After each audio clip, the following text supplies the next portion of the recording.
Hey everybody, Steve Borey here from the Jackpot Gents. If you're familiar with watching some of our play in casinos, we also take time to interview interesting people in the world of casino gambling. So the Jackpot Gents consists of me and my son, Matt Borey.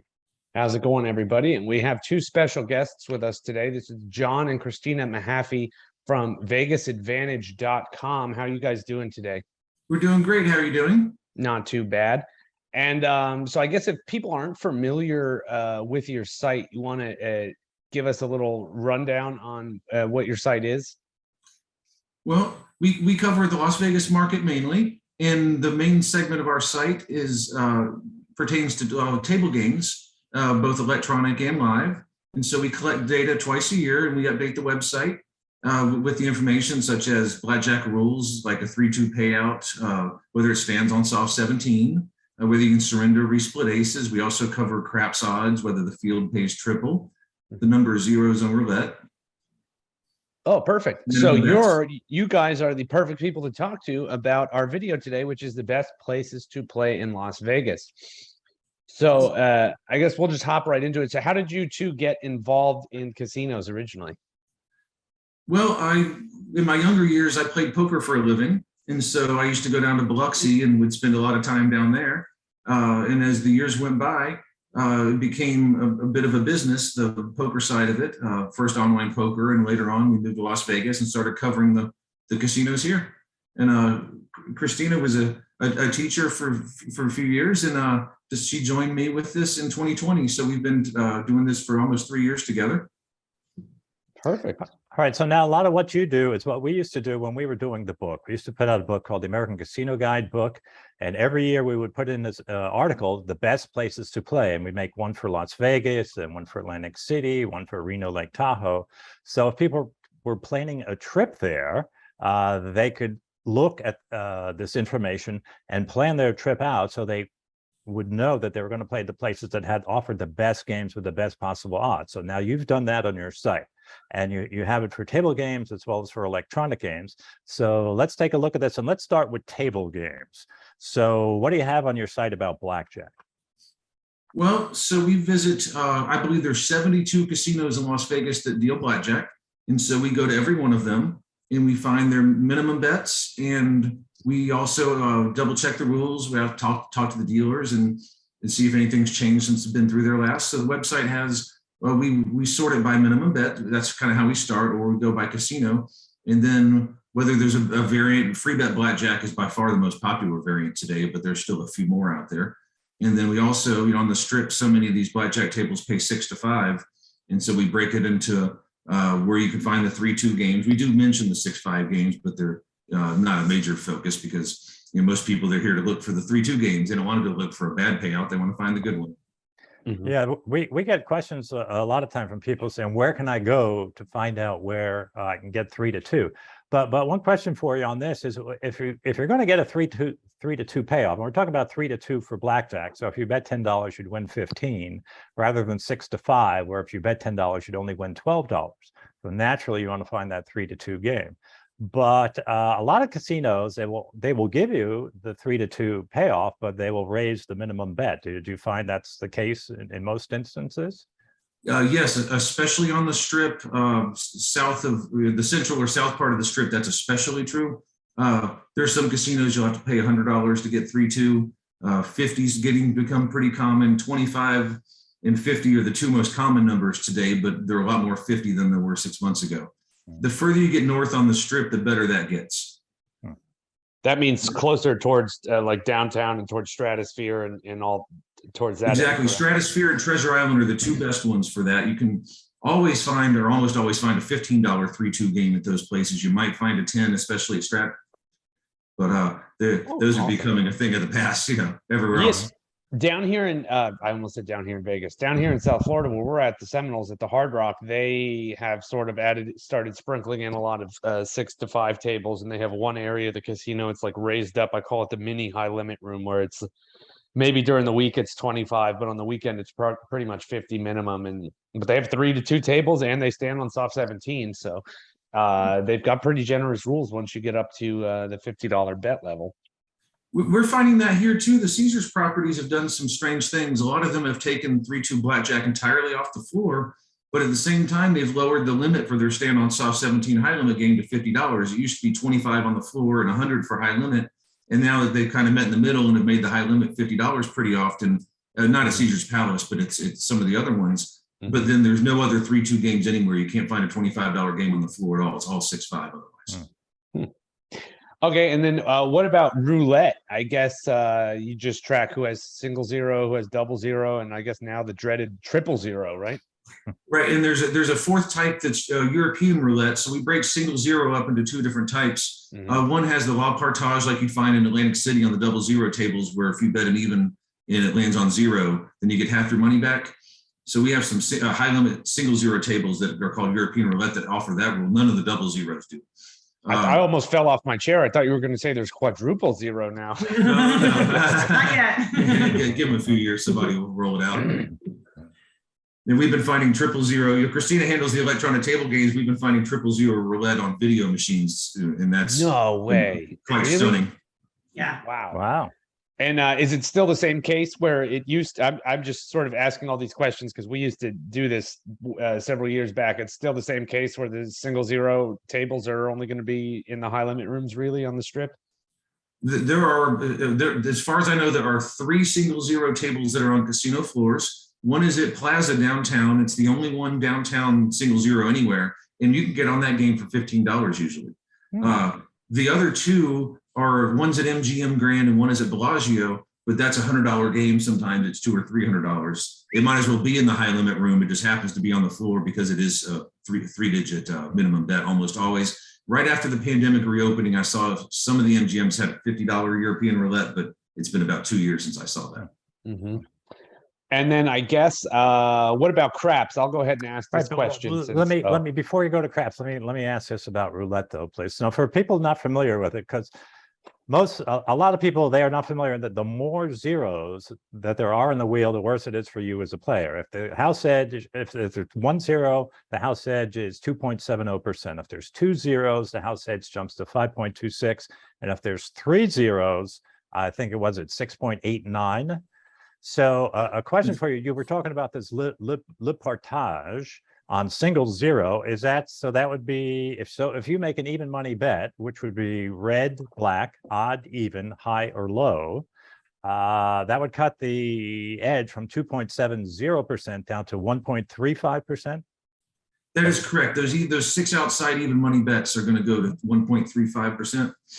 And all the other ones all stay 2.7s. You only get half your money back. It's like a blackjack surrender, so to speak, if you had a red or a black and zero was called. Now, I know in Atlantic City, they have a rule where you have to, it's a gaming regulation where on their roulette games, if you make those bets, it's automatic.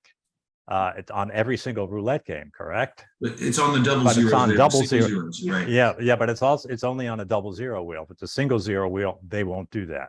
Is that correct? Right. We did not find it when we went to Atlantic City last. We did not find any single zero tables with that rule in Atlantic City. Yeah. Here, you won't find that rule anywhere, but on about half the single zero tables. Right. So it's a complete opposite. Okay, because for all the people out there that like to play roulette, try and find the game that has the fewest number of zeros. So keep that in mind. All right. And the biggest thing with the triple zero roulette is a lot of times it kind of quote unquote hides with the other tables. So the big thing to look out for is if you see the 2 zeros and then a casino logo above them on the felt, that's a sign that you have a triple zero. So a lot of times they won't have 3 zeros on the felt itself.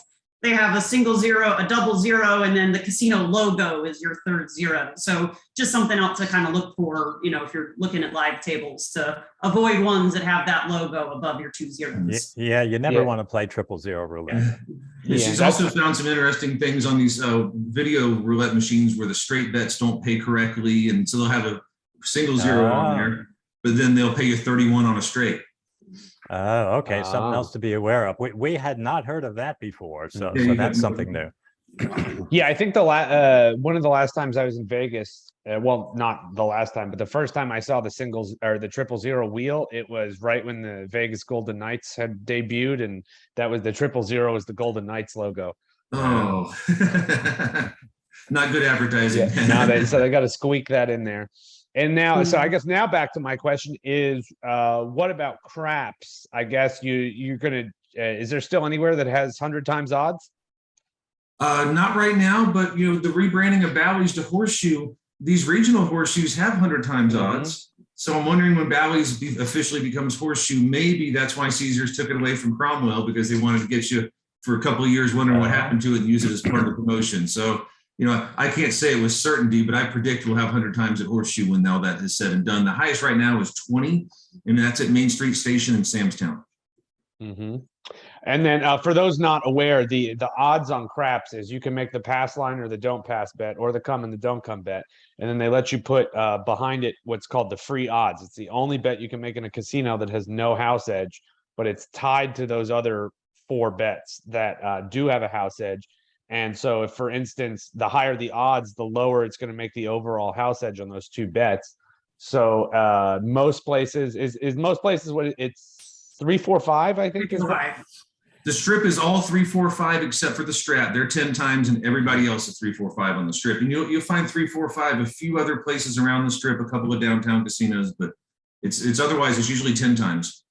And 3, 4, 5 it's 3 times on the 4 and the 10, 4 times on the 5 and the 9, and 5 times on the 6 and the 8, right? Or is it the other way Correct. around? So all the payouts equal 6. So that's one way to think of it too, is that no matter what your odds are on a 3, 4, 5 game, you're going to win 6 times your odds on that number.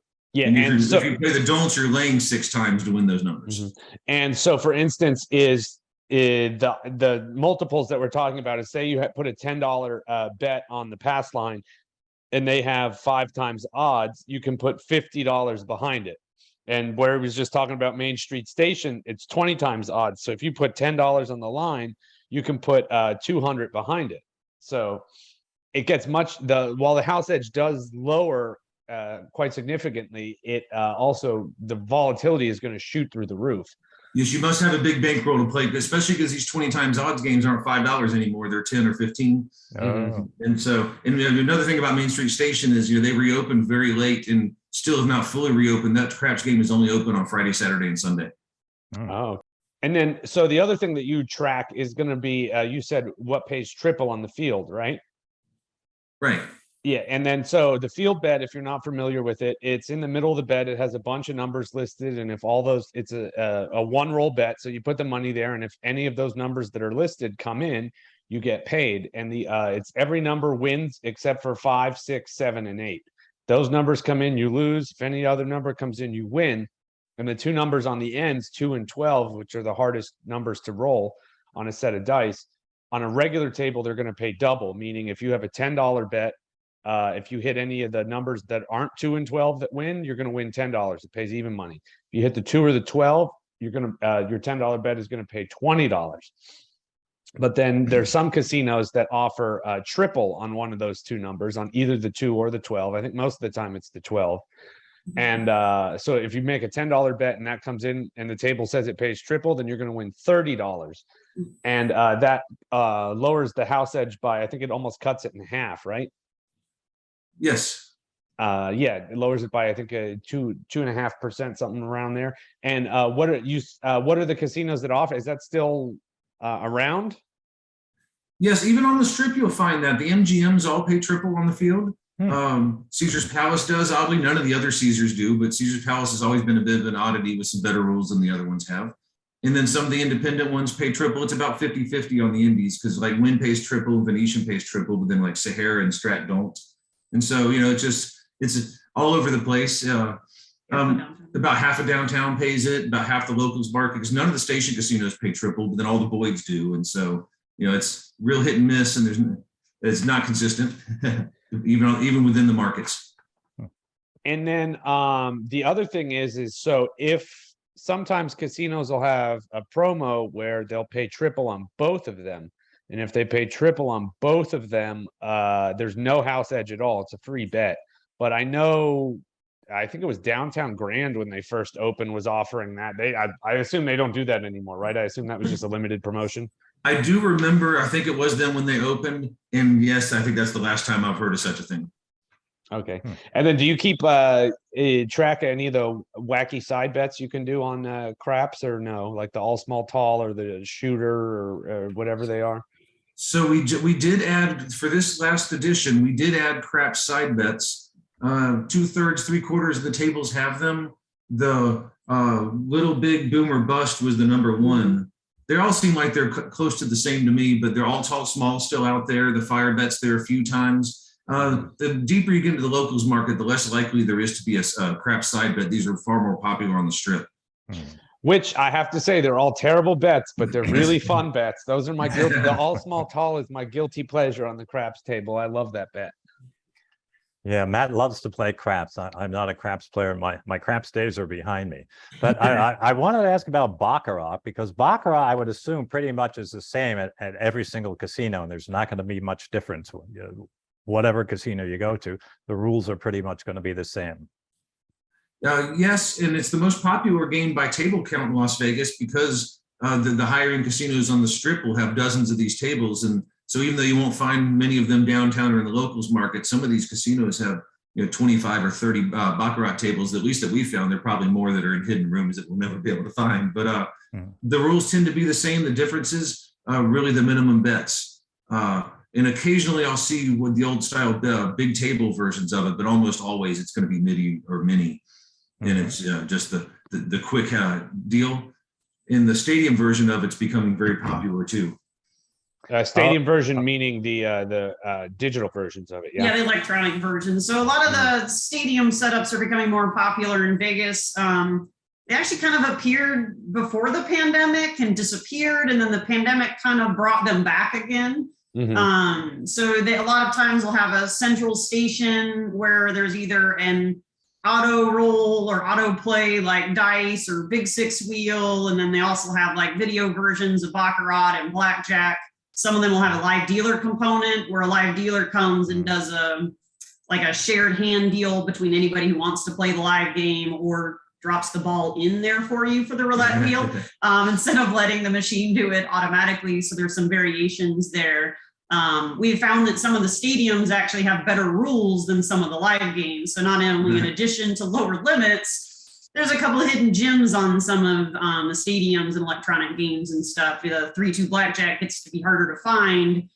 We've actually found it in electronic versions around the city. There's actually a couple stadiums where, funny enough, if you go and you play the single hand of Blackjack, you play 6-5. But if you click the multi-hand version, you play 3-2. So sometimes it's making sure you're paying attention to details, whether these are mistakes or little hidden Easter eggs. I don't know, but it's something I'm good at finding, and we haven't perfect report. So I love some of these places have gigantic Baccarat stadiums. Palace Station's one example where all you can play, I think, on that one is Baccarat, right? And there's 30 seats in it, and they're busy pretty often. And the reason I believe for that is that Baccarat is big in gamblers coming from the Asian market. So they a lot of the casinos, and they're sometimes extremely high rollers on the Baccarat table. And the Baccarats almost always have some sort of side bet or something, and it kind of varies based on the gaming manufacturer as to what side bets and stuff that you can find available. So like Interblock as a manufacturer normally has one set of side bets available. And then if you deal with a Scientific Games machine, then it sometimes has like a different set. A lot of times there's similar side bets, different names, maybe it's a different pair of numbers you're going for, you're chasing 6s or 9s, kind of the thing. So well, let me ask you this, because traditionally when Baccarat was played, you play player or banker, and if you bet on the banker and you win, you had to pay a 5% commission to the house. But I think in the past few years, they introduced commission-free Baccarat. Now, is that overtaking the traditional Baccarat? So in the lower limit games, it's almost always this way. And as you get towards the higher limit games, they're still keeping track of the commissions on the table. That each player has their spot, and then they make the change as the game goes on. I usually look for the box, and I don't know exactly what you would call that, but it goes 1, 2, 3, 5, 6, 7, 8 at the table, and that's how I determine whether it's no commission or not. But it tends to be, if that table's $100, it's the old-fashioned way where you pay 5% on the bank. If it's the $10 and $15 versions, then there's a 3-card like 6 or something that becomes a push, and then they eliminate the commission. Yeah, now, which I was shocked when I looked into that. It actually has a lower house edge than regular Baccarat. Normally, when they come out with a new version of a game that sounds better, it's not. But I was and shocked so- that one was. Well, like same with Face Up Pai Gow, they took the commission out of Pai Gow, and Mhm. almost exclusively this Face Up game is all the Pai Gow you'll find. There are less than 20 tables of the other games left, the 5% games. Mhm. The house edge is lower. However, since they're not making all that change, and then they come up with the push hand, it speeds the game up. And so to the house is still okay. making the same amount of money, if not even a little Mhm. more, because the game is so much faster now. So yes, if you Oh, look that at it makes by sense. percentages, this is true. That overall, they're probably making about the same amount of money. Okay. Yeah, I had a note when we were going to ask about Pai Gow later to ask about Face Up, because that's you can't even find regular Pai Gow down here anymore. It's all Face Up. Mhm.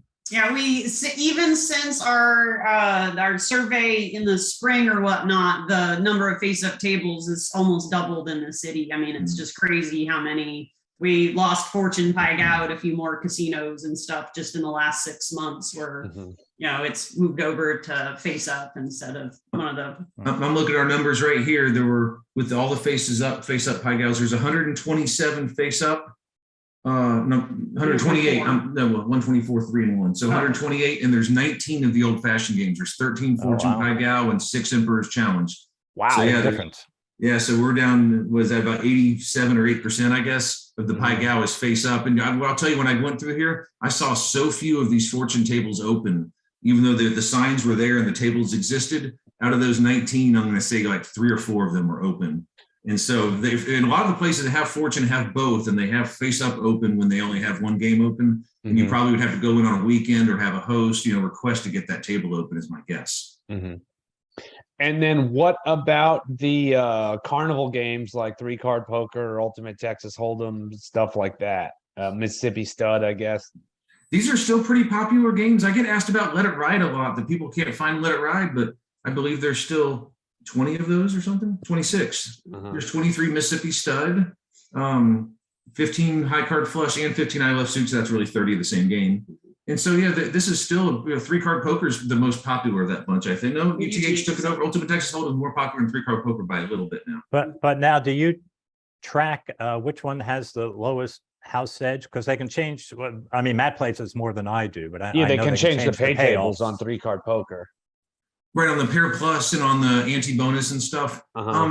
So this is a big project for the two of us to do. Yeah. We decided trying to track pay tables on side bets is just not something that we could do. It just became too much work. But yes, this is true that you should, in UTH, Ultimate Texas Hold'em, the trips bet has a different pay table from here to there to there. And I've even noticed within the same casino, it's not always the same. And so yes, that's. So what you're tracking on those games, just where they are and what the minimum bet is? Yes, for these games, we're not tracking anything other than minimum bets, number of tables, where you'll find it, that type of information. And then the next question was Pai Gow, but I guess we already covered that. It bled over from Baccarat. The fun fact about Pai Gow, though, is I was playing one time at Samstown the last time I went, and somebody hit the progressive. I think it was like $350,000 or something, or it was like it was over $250,000. And that was the only time, and it was that fortune game that you guys were talking about. That's the only time I've ever seen somebody hit something crazy. Like, it took like an hour to confirm it, but they came over, they brought champagne to the whole table and stuff. It was cool. The 7-card straight flush, I believe, triggers that. Yeah, well, it was a 7-card. It was a 7-card straight flush, ace high, no joker, and I think it had to be diamonds or something. It was a specific set. So they hit like everything. Wait, this was at your table, Matt? You were Yes, there I when was it at happened? the table at Samstown when that happened. Did they share anything with you besides the champagne, the free champagne? Everybody that was making the bet got they call it the envy bonus. I think it was like a $250 or $500 envy bonus. I was not making it because the bet has a very high house edge. But I got a bit of a bad beat story. I'll tell you, I got a 7-card straight flush at Red Rock one time, but the jackpot was a quarter of what it needed to be the number to be played. It was 57,000, I think. And somebody hit the $5,000 envy, but I didn't get anything. All I got was made fun of by everybody. Wow. The guy who got the $5,000 envy, I think, gave me $100 tip or something. Oh, well, that was nice. Now that's a bad beat story. Yeah. Yeah. All right, we were going to move on. We've done the table games, so now let's move on to electronic games. Now, do you have anything on your site for people looking for information on slot machines or video poker? So for the slot machines, we tend to not cover that. But for video poker, we cover a lot of stories about where to play the best video poker in this market or overall or at bar tops. But we don't have a specific section where you can come and look and try to, I want to play 9-6 jacks or better somewhere. We don't have that as a specific section, but if you were to search the site, you'd be able to find it through our blog. Okay. Yeah, numerous stories about that. So we have some information on our site about slot machines, because as we said, when we used to publish the book, we would update those statistics every year. We haven't updated them in a bit because we don't do the book anymore. But I'm just going to share my screen real quick. So this is one of our websites, AmericanCasinoGuidebook.com. If you go up here and you click on slot payback info, it brings you to this. We have all the states listed here. And we have all the information here from the last time we did it, which was 2020, ending in the fiscal year's ending in 2020. We have those, but then we have links here to all of the other places that you can find those. Sure. Well, scroll down to Nevada, Matt, would you? Okay. But they don't really change that much from year to year. Mm-hmm. So like traditionally in So here's Nevada. in Las Vegas, sure. Las Vegas. Traditionally, North Las Vegas had the Boulder Strip. It would bounce back and forth from North Yes. Las Vegas to the Boulder Strip. And now, but you got to keep in mind. So look, if you look at penny slots, right? The payback on the strip for penny slots was 88%. Payback for North Las Vegas was 90%. But look, if you go up to quarters, I think is where the biggest difference is. The strip pays back 89%. North Las Vegas pays back 96%. So you got to, if you're wanting to find better paybacks on machines, you're going to want to go off the strip to the locals casinos. But we were talking about this before we started, and John, I believe you said that you think a lot of this big difference is because on the strip, you were saying the machines are mostly slot machines, but in the locals casinos, you think that they have a higher ratio of video poker? Yes, there are not very many video poker machines on the strip, especially at that quarter denomination. Some of these massive casinos may only have a couple of dozen of those machines, whereas a quarter reel on for slot is still very prevalent. So I think that it's a combination of also those video poker pay tables on the strip are going to be 96 or 97% for quarter. Whereas if you get in the locals market, you're going to find a lot of 99% and better quarter machines, which is why I believe you see this Boulder Strip in North Las Vegas. And I think it's just variance when they switch back and forth. I think that's just because one ran a little better than the other that period. Mm-hmm. I don't think that there's any major difference between the Boulder Strip or North Las Vegas in terms of quality. Yeah. Now, one thing I was going to try and point out, if I can share my screen. Oh, you can share your screen. Okay. If we go into that slot payback section, so to show people an example, this is the and what you want to do. This is for August. 12 months. So you can get the 12-month report. So this 3 is month, for 12 month, and 1 month. 12 months. So I'm looking at the 12-month part over here. So this is downtown Las Vegas, and it's broken down by, like you saw on the other thing, downtown, North Las Vegas, Boulder Strip, and Las Vegas Strip. So here's downtown Las Vegas, and you can look. So these are all the machines in downtown Las Vegas. Now, the average hold, they don't do it on what it pays back. They do it on the reverse. They do it by the hold. So you just take those numbers and you subtract them from 100, and that'll give you the payback percentage. Right. So on a penny machine, it returns 88.8% to make it, bring it up to 100. So you just take the reverse. But one thing I always tell people is that if you have a choice, if you're a penny slot player and you're betting $3 a spin or $2.50 a spin, you'd be better off playing 50 nickels in the long run if you look at these statistics. Because but in most casinos in the US, you'll find that the higher the denomination, the higher the payback. But nickels always seem to have a better payback percentage than pennies. So we always tell people, well, if you're going to play, so sometimes Matt and I do that in the casino. We're going to bet 250. So we'll bet 250 on pennies, and then we'll do the same 250 bet on nickels to see if there's any difference. But it doesn't really, anything can happen in the short run. But in the long run, you should, if you're a slot player, I always tell people, if you can afford it, play a higher denomination. You don't want to go chasing it. You want to bet more money than you're comfortable with. But for people looking for a better return for their gambling dollar, If you can afford a higher denomination, in the long run, it will pay back more. So that's our advice for slot players. And then I guess next is, I see you have a lot of information on sports books. What kind of details do you have on the sports books? Because I assume the lines are going to be pretty similar from casino or sports book to sports book, right? Right. And so that's a pretty special feature on the site. When everything closed in 2020, we had somebody who was a serious sports bettor who worked at one of these sports books write all of that content. He had all the inside scoop, and we're very happy with what he wrote about because it covers the types of bets they have or the types of contests. Like, Circa has a Survivor, and then they also have the Pick 5 every week. I'm sorry, I don't know what the name of that is. Westgate has it also. And so he covered all of those. He covered how much risk tolerance these sports books have. He'd write, well, this one, they're more likely to back you off than this one is. And so we cover that, but also the locations. For example, Westgate, it only has one location in Las Vegas. However, the MGM ones, they're called BetMGM now. Every one of their casinos has a sports book. So all the locations are involved in this. And some of the features of these sports books and their sports betting app, because in Nevada you can bet on your phone. You have to go open your account in person at a sports book, but once you've done that, you can bet on your phone from there. So we talk about some of that also. Now, Matt and I are not poker players, but I know a lot of people love to play poker, and you have information on it on your site. Now, what can people find out on your site about poker rooms in Vegas?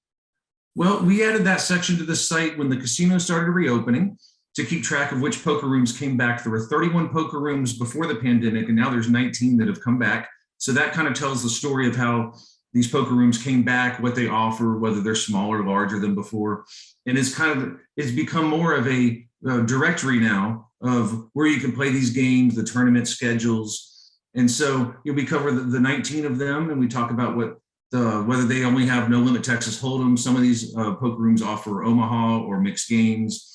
So we cover that. Some of them even have tournaments for non-Hold'ems. Almost all the tournaments are No Limit Hold'em, but there are still a few out there. South Point and New Orleans come to mind, where you could play an unusual tournament like a mixed game of horse or Omaha High-Low or something. Okay, and then your website is a great place for people to come and find information if they're planning a trip of where they want to stay, depending on what they're looking for. But if you two had to give one piece of advice each to people looking for the best value for their gambling dollar in Las Vegas, what would that be? Well, the games and the house edge are only one part of the story, because, and I get this feedback a lot, that it's not always the most important part, because what some people will think, well, I played a bad blackjack game, but I got a free hotel room on the Strip, as opposed to somebody that played a great blackjack game and had no comps at all. So I think that a player needs to balance all of the things. They may not want to stay downtown, so then they only need to focus on what's around on the Strip where they want to stay. And some people enjoy staying downtown only.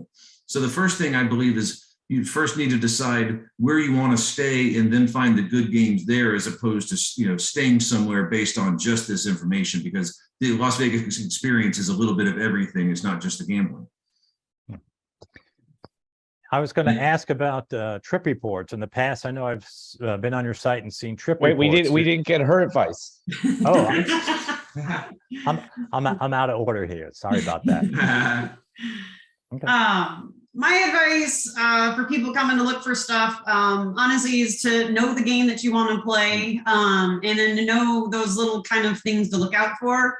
If you like to play roulette, that's great, that's fine, but make sure you know how to look for those 000. Make sure you know what the proper pay tables you should be receiving. There's a lot of really great single zero electronic heads up machines in town. There's only one of them that actually pays you the correct pay table, because a lot of them short pay you on a straight bet. So knowing your game well enough to at least be aware when you're being ripped off, to me, is your biggest advice, so that you can be more frugal and aware of getting the best value. I think a lot of people, when they do sit down at a wrong game, a lot of times it's out of ignorance. Most of the people that I talk to that kind of get snookered out of the 6-5 blackjack actually don't realize there's a difference in the blackjack payment. So becoming knowledgeable about the games that you want to play, so that you can look out for those, red flags, if you will, for those particular games, would be my advice. So. Well, it's been great because you brought up a lot of things that I didn't really I was not aware of, especially where you're talking about they're shorting you now on Mhm. roulette, which was interesting. But now in the past, I've been to your website and you have trip reports out there, which are always interesting. Are you still putting trip reports out there? And besides your own, can people submit their own trip reports? No, we author all the content outside of Oh, you the do? sportsbook content, and so it's our own. It's kind of our personal blog. Trip report is what I'd say. And anytime we stay at somewhere new, we will write about it. And there probably are about 15 different hotels or something on trip reports going back on there. And sometimes it's only a gambling trip report. My son, when he became old enough to go to a casino, we went to Rampart, and I wrote about just playing craps there and the experience of that type of thing. So it's not always staying in a hotel and being a part of a strip experience. It's finding a good locals bargain and writing about that too. Mm-hmm. All right. And we've already mentioned your website, but if people, just as a refresher, if people want to find out more about you two and your work, where do they do that? All right. So our website is vegasadvantage.com. And that's where they'll find all this information about table games and poker and sports books. And we put together a newsletter that covers the survey that we're coming out with. And that's where they can get all this information, everything they could imagine about coming to Las Vegas and finding table games, whether live or electronic. And now we were chatting a bit earlier, and I wasn't aware that you do something similar for other major casino cities like Atlantic City. Right. We have AtlanticCityAdvantage.com. We have PennAdvantage.com, MarylandAdvantage.com, and these cover the same the same types of thing. We went and visited every casino in these states, and we cover what we found as the best video poker, the blackjack rules, the craps odds, and so we do this for the other markets. And the Atlantic City site has become quite popular. It covers a lot of this information, and it has changed some between our visits. The Caesars has sold one of their properties, and Bally's came along and made some improvements, I would say, to at least their table games. Mm-hmm. Oh, perfect. Well, I know in past years, I was always looking for a resource like this. And back then, we sort of, like I said in the book, we would put the information there. So I'm glad that there's someone out there doing this. It's useful work, and it's interesting work for people that are looking for this kind of information. And again, John and Christina Mahaffey from vegasadvantage.com. Thank you very much for spending time with us. Thank you. All right, thank you.